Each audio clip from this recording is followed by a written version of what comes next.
Loudness के साथ मतलब उसके मतलब काफी अच्छा नुकसान वो हिल जाएगा, हिल राइट, मतलब। उसको लगेगा कि हाँ यार हाँ। इससे दूर रहो। ठीक है, इस बार सही निकला ना। पहली बार अच्छा मैं कर रहा हूँ, शॉप्स पे जाके मैंने आज तक कभी ओके नहीं किया। मतलब और ऐसे ऐसे सेटअप भी जिसमें गाड़ी के विंडशील्ड भी क्रैक कर जाती है। अच्छा, हाँ। बहुत बढ़िया। तो मतलब आप अगर अपने नहीं किसी और गाड़ी के विंडशील्ड क्रैक करना चाहते हैं तो वैसा भी कुछ है क्या? हाँ नहीं वैसा अभी नहीं है, मतलब उसके लिए मतलब बहुत इक्विपमेंट लगता है। तो गाइस मैं अभी सुभान के पास आया हूँ जो है ईस्ट ऑफ कैलाश दिल्ली के अंदर। मेट्रो स्टेशन यहाँ से ठीक बगल में है। अगर आप यहाँ पे आना चाहते हैं तो इजीली आ सकते हैं। मैं डिस्क्रिप्शन के अंदर एड्रेस और लिंक फेसबुक वगैरह का अगर सुभान में कोई लिंक होगा तो वो भी मैं डाल दूंगा। So welcome to Vivek RJ dot diesel है। This is Vivek, let's hop into the video guys.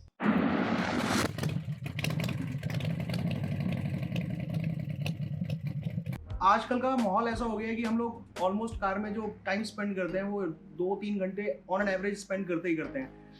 ऐसे केस में अगर आपकी कार में अच्छा ऑडियो लगा हुआ है ना तो वो जो टाइम होता है जो आप कार में स्पेंड करते हो वो इजीली निकल जाता है। अदरवाइज थोड़ा बहुत मिसिंग लगता है जब हम कार जब भी ड्राइव कर रहे होते हैं। पहली चीज जो है आपको नॉलेज भी होनी चाहिए कि किस तरीके का ऑडियो आपको पसंद है। कि अगर आप नॉर्मली किसी भी मार्केट में चले जाएंगे तो आपको 10 चीजें दिखा दी जाएंगी, आप कंफ्यूज भी हो सकते हैं। गाइस ये है सुभान मेरे साथ में जो ड्रिवन के ओनर हैं। हाय गाइस, मैं ड्रिवन से हूँ एंड हम लोग का कार ऑडियो का है एंड हम लोग high and car audio installs करते हैं। इसके अंदर बहुत सारी वैरायटीज़ है कार ऑडियोज़ के अंदर, जो हमारी स्टार्ट हो जाती है बेसिक रेंज से लेके एकदम हाई एंड रेंज तक।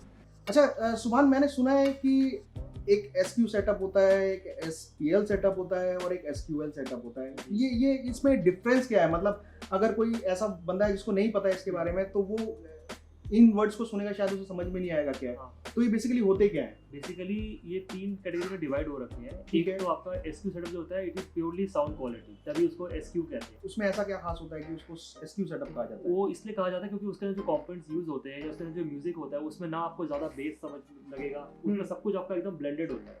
तो ब्लेंडेड इन द सेंस मतलब आपका ट्विटर हुआ, Balanced. आपका बैलेंस, सब कुछ बैलेंस साउंड करता है एंड एकदम आपका क्रिस्टल क्लियर क्लैरिटी। कोई भी चीज एक दूसरे को ओवरपावर नहीं करती। ओवरपावर नहीं करती है। ठीक है। मतलब जैसे आपको लगता है कि सिंगर जैसे एकदम बेसिकली आपके सामने ही बैठ के गाना गा रहा है। अगर आप किसी कोई ऐसे कुछ अच्छा, मतलब कोई ऑडियो फाइल अगर सुनेगा तो हाँ, मैं जितना मैं हाँ, समझता हूँ ऑडियो फाइल्स को कि वो वैसा म्यूजिक सुनना पसंद करते हैं जैसा रिकॉर्ड हुआ है। जैसा रिकॉर्ड हुआ है एग्जैक्टली। वो ऐसा नहीं कि उसको EQ किया हुआ है, ऐसा कुछ किया हुआ है, वैसे करके तो कंप्लीटली फ्लैट रखा जाता है और उसको फ्लैट रखा जाता है जी, एज इट इज अपनी तरफ से कुछ ऐड किए बिना जो म्यूजिक हमें अपनी कार से या ऑडियो से सुनाई देगा जी। वो होता है SQ सेटअप, राइट? हाँ जी। गाइस आई होप आपको ये चीज समझ में आ गई होगी। अच्छा, आप बात करते हैं SQL सेटअप की। SQL सेटअप क्या होता है? बेसिकली वो होता है SQ सेटअप ही है, but it has little bit of more power in terms of sound level. Loud होता है, लाउड होता है वो, ठीक है। लाउड होता है but with the clarity, with the clarity. With the that is clarity why it's called SQL setup, setup. Sound quality level. अब हम बात करते हैं SPL सेटअप्स की। जो SPL सेटअप होते हैं वो आपके पूरे लाउड सेटअप होते हैं। उसके अंदर आपके काफी लाउड सिस्टम होते हैं जो बेसिकली आपने आजकल सुना भी होगा। जैसे आजकल वॉल सेटअप का बहुत कॉन्सेप्ट आ गया है। वॉल सेटअप बेसिकली क्या होता है कि जैसे गाड़ी, जैसे आपकी कोई हैचबैक गाड़ी है, उसमें क्या करते हैं कि पीछे वाली सीट हटा के वहाँ पे आपका पूरा एक वॉल क्रिएट कर देते हैं। ठीक है। एंड देन उसको उसमें हम सबवूफर एंड एनक्लोजर वगैरह लगाते हैं। तो बेसिकली उससे आपका बेसिकली कंपटीशन आजकल होने लग गए हैं, SPL कंपटीशन होते हैं जिसमें आपका जितनी ज़्यादा dB आप अचीव कर पाते हैं। तो उस केस में सारे ऐसे वॉल सेटअप वाली गाड़ियाँ रेडी होती हैं जिनमें सिर्फ साउंड प्रेशर लेवल होता है। साउंड प्रेशर लेवल, हाँ। बेसिकली इसमें सिर्फ बेस होता है, वोकल भी होते हैं बट वो बहुत ज़्यादा लाउड होते हैं। मतलब जैसे कि अगर यहाँ पे अगर आपने सिस्टम किया तो आपको मतलब 500 मीटर 600 मीटर तक आपको उसकी इतनी दूर तक सुनाई देंगे, उसका बेस सुनाई देगा। यस। ठीक है। तो बेसिकली जो SPL सेटअप्स होते हैं उनमें क्या होता है कि बेस ज्यादा होता है। वो जो बेस होता है सेटअप का वो ओवर पावर कर रहा होता है वोकल्स को, राइट? तो उस केस में हम जो ये सबवूफर्स हैं उन पे ज्यादा ध्यान देते हैं। हाँ, इसमें बेसिकली कस्टमर का फोकस यानी सबवूफर के ऊपर रहता है क्योंकि उनको बेस बहुत ज्यादा चाहिए होती है, तो इसलिए वो उसी के हिसाब से वो उसमें फोकस करते हैं। ठीक है। और अच्छा एक चीज और, मान लीजिए मैंने SPL सेटअप लगवाया है तो वोकल्स क्या मेरे को बिल्कुल भी ऐसे सुनाई देंगे या फिर सुनाई ही नहीं देंगे? नहीं, उसके हिसाब से फिर उसके स्पीकर आते हैं जिसको आपको जो जैसे आपके वो डिफरेंट टाइप के स्पीकर होते हैं। मिड रेंज स्पीकर होते हैं, उसमें ट्विटर बड़े साइज का होता है, उसमें नीचे मिड बेस का मिड रेंज होती है जो पूरा वोकल प्रोड्यूस करती है। तो उस हिसाब से वो सारी चीजें, मतलब वहां पर भी ऐसा नहीं होता है कि वो ओवर पावर कंप्लीटली कर ले और कुछ ना सुनाई दे। यस। बैलेंस उसको भी रखा उसको जाता भी है। बैलेंस रखा जाता है, बट वो उनकी जो वॉल्यूम होती है वो बहुत ज्यादा लाउड होती है वो। ठीक है। मतलब उसको अगर आप पास सुनेंगे तो आपको ज्यादा शायद समझ में आए, जितना दूर आप जाएंगे गाड़ी से उतना वो क्लियर सुनाई देगा। तो गाइस अभी हमने बात की है 3 सेटअप्स के बारे में, SPL, SQ और SQL सेटअप्स में, और अभी हम इसी को थोड़ा सा और इलैबोरेट करेंगे कि आपको डिसाइड कैसे करना है कि इन तीनों सेटअप्स में जो इक्विपमेंट आप लेंगे वो बाइफरकेट कैसे करना है कि मेरे को ये SPL में चाहिए और ये मेरे को SQ सेटअप में चाहिए। तो सुभान, इसको कैसे डिसाइड किया जाता है एज ए लेमैन? मैं अगर आपके पास आता हूँ तो मैं ये कैसे जानूंगा कि भाई मेरे को ये वाला सेटअप लेना चाहिए या वो वाला सेटअप लेना चाहिए, कंसीडरिंग हर किसी को आजकल बेस अच्छा चाहिए, बट वो सुनने के बाद पता लगता है, उसको भी अंदाजा होता है कि भाई नहीं ये थोड़ा ज्यादा हो रहा है, ये कम हो रहा है। तो वो अगर कोई बंदा आता है तो प्रिपरेशन क्या करके आए?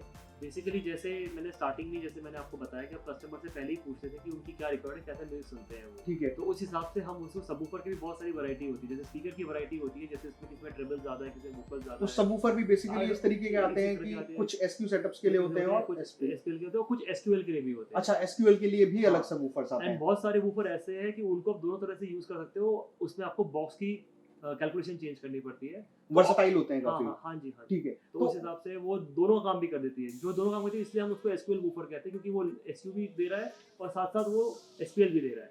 तो ठीक है। इसलिए इन दोनों का जो कॉम्बिनेशन होता है उसको हम SQL कहते हैं। SQL सेटअप कहते हैं। तो हाँ जी। बेसिकली अगर मैं लेमैन हूँ और मुझे ज्यादा जानकारी नहीं है तो मुझे टेक्निकली SQL सेटअप्स की तरफ जाना चाहिए, राइट? यस। कि अगर मेरा टेस्ट बाद में डेवलप होता है और मुझे अगर उसके बाद आप डिसाइड करते हैं कि मुझे वापस SQ में आना है या मुझे और SPL की तरफ जाना है। तो SQL दोनों का कॉम्बिनेशन है, इसमें आपकी लाउडनेस के साथ क्लैरिटी है, एंड आपका जो SPL होता है उसमें सिर्फ लाउडनेस है, और जो SQ है उसमें सिर्फ साउंड क्वालिटी है। उसमें आपको बेस भी ऐसे लगेगी जैसे मतलब कब आके कब चलेगी पता भी नहीं चला आपको। अगर आपको लाउड सेटअप्स पसंद है, बेस ज्यादा पसंद है, तो आपको जाना चाहिए SPL सेटअप्स की तरफ।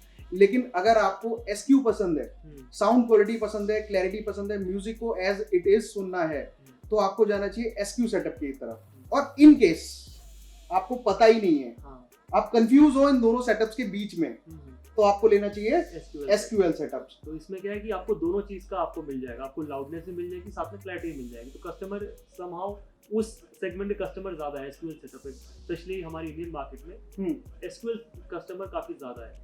SPL का एक अलग ही सेगमेंट है, वो जो करते हैं वो फिर फुल फ्लेज SPL करते हैं, जिसमें उसमें ऐसे भी सेटअप्स हमने किए हुए हैं और लोग करते भी हैं। मतलब अगर आप गाड़ी के बाहर अगर वैसे साइड में खड़े हो विंडो के साथ में, तो आपके सर के बाल सारे हिल रहे होते हैं, इतना ज्यादा प्रेशर होता है, साउंडिंग इफेक्ट आएगा, राइट? यस। मतलब और ऐसे सेटअप भी जिसमें गाड़ी के विंडशील्ड भी क्रैक कर जाती है। अच्छा, हाँ। बहुत बढ़िया। तो मतलब आप अगर अपने नहीं किसी और गाड़ी के विंडशील्ड क्रैक करना चाहते हैं तो वैसा भी कुछ है क्या? हाँ नहीं वैसा अभी नहीं है, मतलब उसके लिए मतलब बहुत इक्विपमेंट लगता है, बहुत पावर लगती है। मतलब मेरे सामने अगर मेरा दुश्मन खड़ा हुआ है और मैं चाहता हूँ कि उसकी गाड़ी का नुकसान करूँ तो मैं कर सकता हूँ? ऑडियो से वैसे नुकसान करते, बट हाँ लाउडनेस के साथ मतलब उसके मतलब काफी अच्छा नुकसान, वो हिल जाएगा, राइट? मतलब। उसको लगेगा कि हाँ यार हाँ। इससे दूर रहो। जो रिकमेंडेड है वो SQL सेटअप है। कल को अगर मेरा टेस्ट बदलता है तो मैं SQ की तरफ वापस आ सकता हूँ या फिर SPL की तरफ जा सकता हूँ। उसमें मुझे बहुत ज्यादा इक्विपमेंट चेंज नहीं करना पड़ेगा। नहीं करना पड़ेगा। अच्छा सुभान, जैसे ये सारे इक्विपमेंट्स हो गए, ये अपने पास हेड यूनिट्स वगैरह रखे हुए हैं और सारी चीजें, बाकी स्पीकर्स हैं और सबवूफर्स हैं, एम्पलीफायर्स हैं। स्पीकर फिर उनके हिसाब से आता है कि स्पीकर आप किस बजट में, आपका म्यूजिक है, आपको ट्रेबल ज्यादा पसंद है या आपको बेस ज्यादा पसंद है या आपको वोकल ज्यादा पसंद है। तो स्पीकर की अपनी क्वालिटी है, ये नहीं कि सारे स्पीकर जैसे बजते हैं, यानी हर स्पीकर अलग साउंड करता है, राइट? हर एक स्पीकर का जो सिग्नेचर है वो डिफरेंट है। कोई स्पीकर किसी में बेस ज्यादा है, किसी में ट्रिबल ज्यादा है। बेसिक रेंज जो हेड यूनिट का स्टार्ट होता है वो सिंगल डेन से स्टार्ट हो जाता है, ठीक है। देन थोड़ा सा आप ऊपर जाते हैं तो इसमें डबल डेन आता है, फिर टच स्क्रीन आता है, फिर टच स्क्रीन में बहुत सारे ऑप्शंस वाले, बहुत सारे फीचर्स वाले हेड यूनिट आते हैं। तो ऐसे करके रेंजेस सारी स्टार्ट होती है कि भाई मेरे पास सपोज 30,000 रुपीज है, हाँ। तो मतलब मेरी अप्रोच क्या होनी चाहिए कि सबसे पहला इक्विपमेंट मुझे क्या अपनी कार में इंस्टॉल कराना चाहिए, सो दैट कि मेरे को थोड़ा सा जो फील है वो कार के अंदर बेटर होने लग जाए? तो सबसे पहले आपको सोर्स अपना चेंज कराना पड़ेगा। जैसे कि सपोज आपकी गाड़ी के अंदर आपका कंपनी वाला हेड यूनिट है, ठीक है, उसके अंदर आपकी आउटपुट और क्लैरिटी इतनी ज़्यादा नहीं होती है। अच्छा सुभान, इसमें ऐसा भी कुछ होता है कि मान लीजिए मैं अपना ऑडियो का हेड यूनिट नहीं चेंज करना चाहता हूँ, हाँ, फॉर रीजंस कि आजकल हाँ, ऐसे हेड यूनिट्स आ रहे हैं कि गाड़ी के काफी सारे सिस्टम्स उससे कनेक्टेड हैं। yes, तो उस केस में मैं मतलब ऑडियो अच्छा करना चाहता हूँ बट मैं हेड यूनिट नहीं चेंज करना तो चाहता उस हूँ। केस में भी बहुत सारे ऑप्शन है। आजकल कंपनी ने जैसे plug and play option launch कर दिया, ठीक तो है। वो प्लग एंड प्ले स्पीकर होते हैं। वो आपके प्लग एंड प्ले स्पीकर में क्या होता है, वो आपके कंपनी हेड यूनिट चलाने के लिए होता है। जैसे जर्मन कार में तो बहुत पहले से, जैसे मर्सिडीज BMW इनका तो बहुत टाइम से आ रहा था, बट अब ठीक है। जैसे कि टोयोटा के लिए, VW के लिए, इन सब गाड़ियों के लिए भी आने शुरू हो गया plug and play speaker. Plug and play speakers मतलब उसके बेसिकली जो प्लग एंड प्ले जो होता है, बेसिकली सारा कुछ कंपनी का ही जो सॉकेट होता है, कंपनी की वायरिंग होती है, उसी पे ही वो चल जाता है विद कंपनी हेड यूनिट। आपको अलग से कोई वायर आपको कट करने कुछ की वायर जरूरत कट नहीं करने है कुछ किसी करने भी की तरीके जरूरत से। नहीं है। जैसे होंडा, टोयोटा, इन सब के आने लग गए हैं मार्केट में। ठीक है, ठीक है। क्योंकि कंपनी वाले को भी लग रहा है कि अब की जो आफ्टर मार्केट हेड यूनिट्स जो है वो तो ठीक है, बट आजकल कंपनी भी अपनी तरफ से सारी फीचर देने की कोशिश कर रही है। तो फिर कस्टमर कहता है यार मैं नहीं चेंज करना चाहता हूँ, उस केस में फिर कस्टमर कहता है कि यार वारंटी ना अवॉइड हो जाए, ये हो जाए। तो ये आजकल कंपनी वाले इसलिए इस चीज़ में घुस गए कि हम प्लग एंड प्ले में हम घुस जाए, कि plug and play banana start करें। एंड आगे जाके फ्यूचर शायद प्लग एंड प्ले का ही हो जाएगा। आगे जाके प्लग एंड प्ले एम्पलीफायर बने शुरू हो जाएंगे। जैसे BMW के तो ऑलरेडी आने शुरू हो ही गए हैं। ठीक हाँ, है। हम लोगों ने काफ़ी गाड़ी में लगाया भी है। उसमें आपका प्लग एंड प्ले होता है, आपको कंपनी का एम्पलीफायर निकल गया, दूसरा लग गया, उसमें अपने हिसाब से प्रोसेसर के साथ होता है, ट्यूनिंग आप कर सकते हैं। डैम्पिंग क्या चीज होती है, कैसे की जाती है और क्यों की जाती है? हाँ, डैम्पिंग बेसिकली क्या होता है, एक साउंड इंसुलेशन शीट होती है, ठीक है। जो हम डोर्स पे अप्लाई करते हैं। ठीक है। इससे क्या होता है, एक तो आपकी पहले बाहर की जो आउटर नॉइज है वो बहुत कम हो जाती है, प्लस स्पीकर की जो परफॉर्मेंस है वो एनहांस हो जाती है, क्योंकि आप एक डोर को एक प्रॉपर एक एनक्लोजर में कन्वर्ट कर देते हो डैम्पिंग करने के बाद। बाकी अगर आप डोर खोलेंगे, कभी भी किसी भी गाड़ी का डोर खोलेंगे एक्सेप्ट दी जर्मन कार्स, उसमें क्या होता है कि पीछे एक प्लास्टिक की शीट होती है। ठीक है। तो वो बेसिकली का जब जैसे आप स्पीकर अपग्रेड करते हैं over a period of time, अपने कंपनी वाले स्पीकर ना एक अजीब सी डिस्टॉर्शन की आवाज आती है, स्पीकर भी पूरे उसमें परफॉर्म नहीं कर पाते हैं। तो ठीक उस है। केस में हम लोग डैम्पिंग अप्लाई करते हैं, जिससे क्या होता है कि आपकी स्पीकर की परफॉर्मेंस एनहांस हो जाए एंड बेस का आउटपुट बढ़ जाए। ओके। तो ये सारी चीजें डैम्पिंग में, तो डैम्पिंग भी बहुत वैरायटीज में आती है। कि ऐसा नहीं है कि डोर वाली डैम्पिंग आपने हुड में लगा दो, कि हुड के लिए अलग डैम्पिंग आती है, जो इंजन की क्योंकि इंजन की हीट होती है वहाँ पे। इंजन की हीट होती है, इंजन की इंसुलेशन के लिए भी लोग डैम्पिंग करते हैं। फ्लोर डैम्पिंग अलग आती है, रूफ डैम्पिंग अलग आती है, सबकी अपनी अलग अलग डैम्पिंग आती है। तो उस हिसाब ठीक से है। होता है। तो मतलब एक डैम्पिंग हो गया जो काफी इंपॉर्टेंट चीज है। अगर मैं अपनी कार लेके आया हूँ और हाँ। स्पीकर्स लगवा रहा हूँ तो मुझे डैम्पिंग कराना जरूरी है। जरूरी है। क्या हम ऐसा हो recommend सकता करते है, हैं। क्या ऐसा हो सकता है कि मैं डैम्पिंग कुछ टाइम के लिए अवॉइड कर दूं? हाँ, आप कर सकते हैं, बट फिर आपको अपनी स्पीकर की वर्थ जो है ना वो आपको हम्म। समझ में नहीं आएगी। मतलब आप उसको लगेगा यार मेरे को लग नहीं रहा कोई ऐसा डिफरेंस, बट जहाँ आपने डैम्पिंग करा लिया, आपकी स्पीकर की परफॉर्मेंस ऑटोमेटिक एनहांस हो जाती है, क्योंकि जो बेस आउटपुट जो है स्पीकर में से वो काफी बढ़ जाता है, क्योंकि आप पहले ही आप अपने स्टॉक सिस्टम से रन कर रहे हो उसको, ठीक है। उसमें वैसे ही आउटपुट कम है। ठीक है। फिर उसके बाद आप यहाँ पे भी आपने वो कट कर रहे हो, तो हम डैम्पिंग रेकमेंड करते ही करते हैं। तो यहाँ पर अगर मैं स्टॉक कार लेके आया हूँ उसमें मैंने स्पीकर्स लगवा लिए तो डेफिनेटली वहाँ पे क्वालिटी इंप्रूव होगी साउंड की। ठीक है। उसके बाद मैं अगर डैम्पिंग करवा लेता हूँ, हाँ, मैं अगर डैम्पिंग करवाता हूँ या आप अगर डैम्पिंग करवाते हैं तो डेफिनेटली वहाँ पर मुझे मल्टीफोल्ड्स बेनिफिट दिखाई देंगे इन terms of sound quality, right? Wiring वगैरह का भी कोई रोल होता है या फिर कोई भी वायर यूज किए जा सकते हैं? ऑफ कोर्स वायरिंग का रोल होता है। जैसे अब ऐसा नहीं कर सकते ना, आपकी जो नॉर्मल जो बिजली की वायर है आप उसको इसमें डाल दो। गाड़ी की जो कार ऑडियो वायरिंग होती है डिफरेंट सेगमेंट की होती है, वो बहुत फ्लेक्सिबल होती है। वो OFC वायर होती है, कॉपर वायर यूज करते हैं। OFC, oxygen free copper. Yes. ठीक है। तो वो वाली सारी वायर्स होती हैं। तो इससे गाड़ी के लिए जो वायरिंग होती है पूरी कंप्लीटली डिफरेंट होती है कंपेयर टू जो नॉर्मल इलेक्ट्रिकल शॉप में जो हाउस वायरिंग में जो यूज होता और ये जो सस्ती वायर्स मिलते हैं जैसे करोल बाग में, कश्मीरी गेट में, है, वो जो वायरिंग होती है वो बेसिकली आपकी वो एल्यूमिनियम की वायरिंग होती है, उसमें कॉपर की कोटिंग करी हुई होती है। ठीक है। तो इवेंचुअली थोड़े टाइम के बाद उसके अंदर कार्बन आ जाता है एंड फिर आपका सिस्टम काम नहीं करता है, प्रॉपर वोल्टेज सप्लाई नहीं होती है। एक बार को मान लीजिए मैं आपकी बात नहीं मानता हूँ यार, सुभान तो मुझे लूटने की कोशिश कर रहा है, हाँ, कंसीडर करते हैं इस तरीके से, सुभान तो यार मेरे को वायरिंग में लूटने की कोशिश कर रहा है, मैं क्या करता हूँ सुभान से इक्विपमेंट ले लेता हूँ और वायरिंग में अपनी सस्ती वाली डालूंगा। तो उस वायरिंग में और जो ब्रांडेड अच्छी OFC वायरिंग है उसमें मुझे डिफरेंस कुछ फील होगा? स्टार्टिंग में आपको कोई डिफरेंस फील नहीं होगा, but over a period of time आपको डिफरेंस फील होना शुरू हो जाएगा जब हम म्यूजिक को समझना शुरू कर देंगे, म्यूजिक राइट? को समझ आ जाता है, आपका इक्विपमेंट आपका गिव अप करना शुरू हो जाएगा, क्योंकि ठीक है। जब उसे प्रॉपर करंट ही नहीं, जब अंदर वायरिंग से आपका कार्बन जमना स्टार्ट हो जाएगा तो प्रॉपर वोल्टेज ही नहीं मिलेगा। वोल्टेज नहीं मिलेगा तो आउटपुट नहीं आएगी, और आउटपुट नहीं आएगी तो फिर आपका फिर इवेंचुअली एक दिन जाके आपका एम्पलीफायर ट्रिप करेगा या फिर आपके स्पीकर काम करने बंद कर जाएंगे। तो ये समझने वाली चीज है। ऐसा नहीं है कि आप अगर आप महंगी वायरिंग ले रहे हैं तो वो फालतू का खर्चा है, वो फालतू का खर्चा नहीं है। बेसिकली वो आपके इक्विपमेंट को प्रोटेक्ट कर रहा है लॉन्ग टर्म यूज के लिए।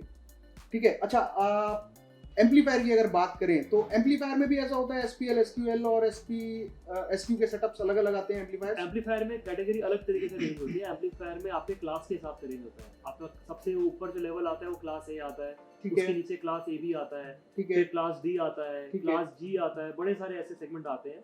तो generally class D, class A B और क्लास ए जो एम्पलीफायर है, ये सेगमेंट के एम्पलीफायर ज़्यादा मार्केट में आपको मिलेंगे। तो एसक्यूएल सेटअप के लिए सॉरी एसक्यू सेटअप्स के लिए बेसिकली हमें क्लास ए एम्पलीफायर क्लास चाहिए ए, और अगर किसी का बजट कम है तो क्लास ए बी भी वो लगा सकता है। तो उसमें साउंड क्वालिटी का बहुत ज्यादा फर्क नहीं है? नहीं, काफी फर्क होता है। जो भी अच्छा। आपका जो आपका क्लास ए एम्पलीफायर जो होते हैं, ठीक एक है। तो पहली बात तो उनकी कॉस्ट बहुत ज्यादा होती है। और लगभग कहाँ से शुरू होते हैं? क्लास ए, अगर आप प्रॉपर एक क्लास ए एम्पलीफायर आप देखते हैं तो अराउंड 1 लाख रुपीस से स्टार्ट होते हैं। कुछ ब्रांड्स वगैरह जो अभी बहुत- आपके पास अवेलेबल हो? हाँ, बहुत सारे ब्रांड है, जैसे जेनेसिस का एम्पलीफायर हो ठीक गया, है। वो क्लास ए में आता है। Genesis, guys, genesis brand name, ठीक है। ट्रूटेक करके एक ब्रांड है, ठीक है। इनका प्रॉपर क्लास ए एम्पलीफायर आता है, इनकी बिलेट सीरीज के एम्पलीफायर आते हैं।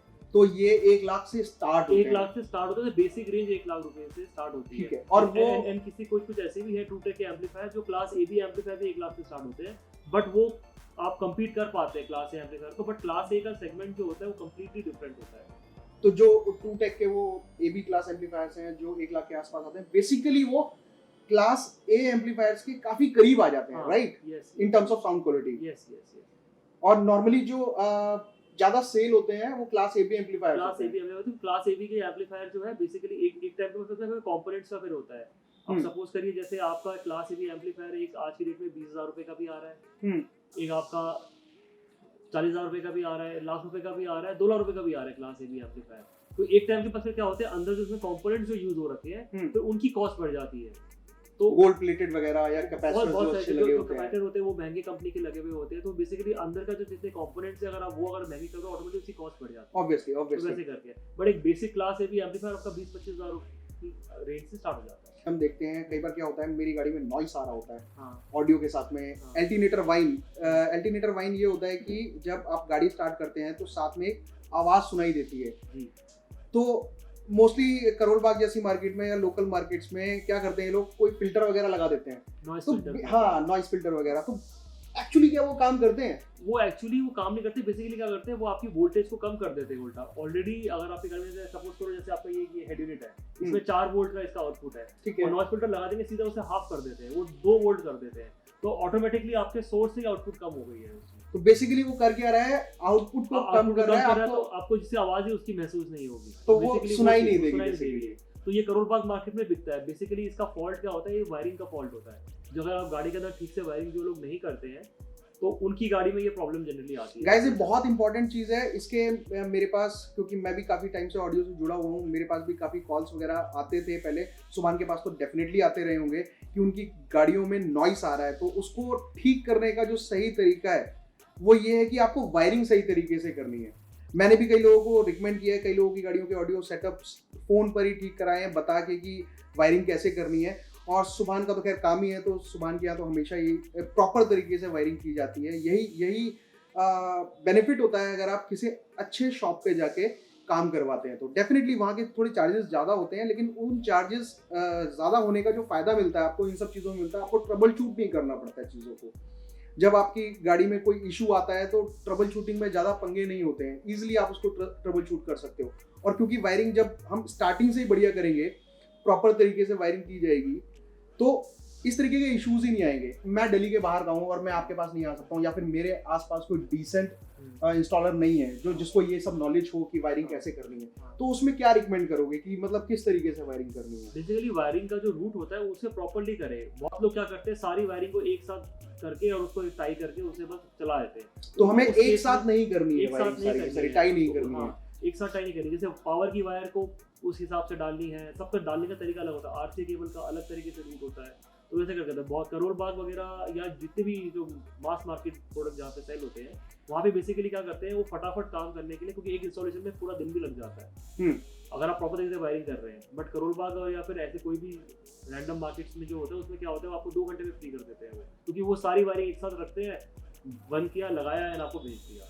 फिर धीरे धीरे करके प्रॉब्लम आनी शुरू हो जाती है। धीरे धीरे करके प्रॉब्लम आनी शुरू हो जाती है। तो बेसिकली हमारे पास जनरली कस्टमर जो आते भी है ना, वो कहीं से काम करवा के, ज्यादातर हमारे पास जो कस्टमर आते हैं कहीं काम हो रखा होता है तो वापस री इंस्टॉलेशन के लिए आते हैं। तो बेसिकली जो मोस्टली कस्टमर्स आते हैं वो ऐसी जगहों से काम करा के आते हैं, उसके बाद में परेशान होते हैं क्योंकि उनका ट्रबल शूट नहीं हुआ होता है प्रॉपर तरीके से। वो नॉइसेस वगैरह आते रहते हैं या फिर अल्टरनेटर वाइन आती है, उसकी वजह से जब परेशान हो जाते हैं तब यहाँ आते हैं, टकराते टकराते दुनिया में सारी। और फिर सुभान उनको आई होप सेटिस्फाई करके भेजता है यहाँ से, राइट? हाँ जी, हमारी पूरी कोशिश रहती है उनको सेटिस्फाई करके भेजना। अच्छा सुभान, मान लो मैंने आपसे कोई इक्विपमेंट लिया और मैंने 4-5 दिन, 1 हफ्ता उसको सुना, ठीक है, और मुझे पसंद नहीं आया, हाँ, उस केस में क्या? उस केस में हम कस्टमर को पहले ही हम बोल के रखते हैं कि आप अभी ये लगा के जा रहे हैं तो ये चीज़ आपकी नहीं हो गई है, आप इसे सुनिए, इसको समझिए। अगर आपको कहीं ऊपर नीचे कुछ लगता है कि नहीं मुझे इसमें कुछ कम लग रहा है, ज़्यादा लग रहा है, तो और अलग ऑप्शंस भी है, तो फिर हम उनसे वो चीज़ बाय बैक कर लेते हैं एंड उनको फिर दूसरा हम रेकमेंड कर देते हैं। तो मतलब बेसिकली जो आप इक्विपमेंट यहाँ से ले रहे हो, ड्रिवन से ले रहे हो, वो ऐसा नहीं है कि आपको, क्योंकि होता है कई बार आपने चीज देखी, आपको पसंद आ गई, आपने खरीद ली, लेकिन 4-5 दिन, 6 दिन या महीना आपने सुना और आपको पसंद नहीं आई, तो ऐसा नहीं होगा कि आपको सुबह ये बोलेगा कि यार नहीं अब तो बिक गया भाई, अब नया खरीदना पड़ेगा आपको। ऐसा नहीं होगा यहाँ पे। अगर आते हो आप यहाँ पे, क्या होगा कि आपको नया इक्विपमेंट दिया जाएगा और आपका जो पुराना इक्विपमेंट होगा वो बाय बैक कर लिया जाएगा, उससे कंपनसेट हो जाएगा जो आपका पैसा पहले लगा हुआ है। बेसिकली आपको नुकसान कुछ भी नहीं होगा। और ये इस शॉप की, सुभान की और ड्रिवन की, ये मैं कहूँगा यूएसपी है एक तरीके से, क्योंकि मोस्टली जगहों पे ऐसा नहीं होता है। एक बार चीज़ बिक गई तो उसको जल्दी से कोई लेता नहीं है वापस, लेकिन यहाँ पे फुल सेटिस्फेक्शन के साथ आपको घर भेजा जाएगा। अभी हमने क्या किया है, क्लासिफिकेशन करने की कोशिश की है कि आपको ऑडियो जो इंस्टॉल करना है उससे पहले आपको होमवर्क क्या करना है और क्या चीज़ें आपको कंसीडर करनी है। अभी इस वीडियो का जो मोटिव था वो यही था। आगे हम क्या करेंगे, अलग अलग इक्विपमेंट के प्रॉपर्टीज बताएंगे कि अगर आप ये वाला पर्टिकुलर स्पीकर लेते हैं तो आपको इसमें क्या चीजें मिलेंगी या आप इससे क्या एक्सपेक्ट कर सकते हैं। इसके साथ में हेड यूनिट्स हैं। हर इक्विपमेंट का क्या होता है, जितने भी कंपोनेंट्स होते हैं, स्पीकर्स हो गए, एम्पलीफायर हो गए और हेड यूनिट्स हो गए, इनका सबकी प्रॉपर्टीज अलग होती हैं, अलग सिग्नेचर होता है, अलग तरीके से साउंड करते हैं, राइट? तो आगे की जो वीडियोस होंगे उसमें आप देखेंगे कि हम अलग अलग प्रोडक्ट्स को रिव्यू करेंगे सो दैट कि आप प्रॉपर तरीके से उसको डिसाइड कर पाए या कंसीडर कर पाए। तो गाइस आज के लिए हम रैप अप करते हैं। थैंक यू सुभान फॉर द इन्फो। वीडियो अगर अच्छा लगा हो तो सुभान जरूर सब्सक्राइब कीजिए। अरे यार नाम भी नहीं आपका नाम। तो गाइस अगर ये वीडियो मेरा आपको अच्छा लगा है तो लाइक कीजिए, शेयर कीजिए एंड जरूर सब्सक्राइब कीजिए इनके चैनल को, vivekrj.dieselhead। बहुत बढ़िया था, स्टार्टिंग के लिए अच्छा है। ऑब्वियसली सुभान is not familiar with the shooting, तो इतना बहुत चलता है ना। तो guys good bye. Okay guys.